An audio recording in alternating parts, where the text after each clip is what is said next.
Hello and welcome you back to Neelachal Polytechnic video lecture classes. I am your faculty Dipankar Ghosh in automobile engineering. In today's videos, we will discuss about telescopic shock absorber, what we are using in independent suspension system. So the telescopic shock absorber works on the basic principle of Pascal's law. Damping is obtained as high velocity fluid passing through a tiny holes. This system is also called telescopic shock absorber, and because of use of hydraulic, it is also called a hydraulic damper. So this telescopic shock absorber is also can name as hydraulic damper. So now you see, this is the diagram, constructional diagram or schematic diagram of a your telescopic shock absorber. So this portion is I. This is called as I to connect the axle. So this upper portion is connected to the axle.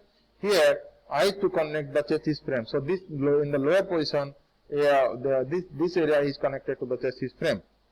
So this one is your rod, and here we are having a gland. And here this position is named as your head, and here we are having a passage to flow the fluid. So this is the another cylinder. This portion is known as, the inner side is called as cylinder, and here the outer is known as your tube. And here we are using two-way valves V1 and another two-way valve V2, and inside it we are storing the fluid. Okay, so this is as per the construction. So now discuss about the your telescopic shock absorber, some points of the as per the construction detail of the telescopic shock absorber. The head is fixed in the cylinder. The piston and two-way valve locates on the top portion of the cylinder is assembled with piston rod for up and down motion. The other end of the piston rod has eye, and it is attached to the chassis frame. One on the bottom portion of the cylinder, another two-way valve named as foot valve is attached. It is two-way valve.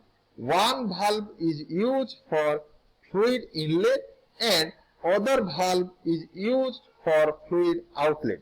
Cylinder is filled with fluid. Here we already see it. This cylinder is filled of your fluid. In this two-way valve, one valve is used for fluid inlet and another valve is used for the fluid outlet. Cylinder is filled up with the fluid. Here, this one. Okay, so the inner portion of the cylinder is called tube, and the outer gap here, portion is inside tube, and that the inner portion of the outside tube is used of fluid storage, and it's called reservoir. A gland is fixed at the top portion of the cylinder. When damper is operation, gland is used to scrap the excess oil in the piston rods to the return to the reservoir. When suspension works, fluid from the gland has been sent in it to reservoir through the piston rod. The lower portion below the piston of inner cylinder is called as compression chamber, and the top portion above the piston is called round chamber. Damping fluid is made up of with 64% transform oil blended with 40% of turbine oil. Now let us discuss about the working principle of telescopic shock absorber, how it is work. So when the vehicle passes over the road disturbance, its piston moves down, and this movement piston pressurizes the fluid at the bottom portion.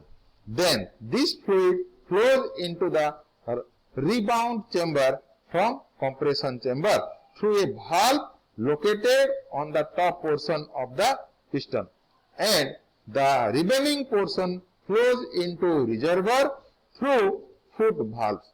Similarly, when the vehicle comes to normal road condition, the piston moves from downward to the upward direction, so that the fluid at the top portion of the piston is compressed.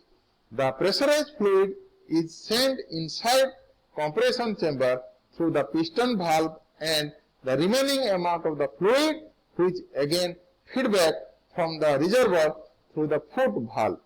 Because of this upward and downward movement of the piston, the fluid becomes highly pressurized, and hence the energy due to the road shock has been absorbed. So this is what the working principle of this telescopic shock absorber. So here are some advantages. Here also the design is also somehow simple. This is the advantages. Another disadvantages is it can be easily used in two-wheelers also.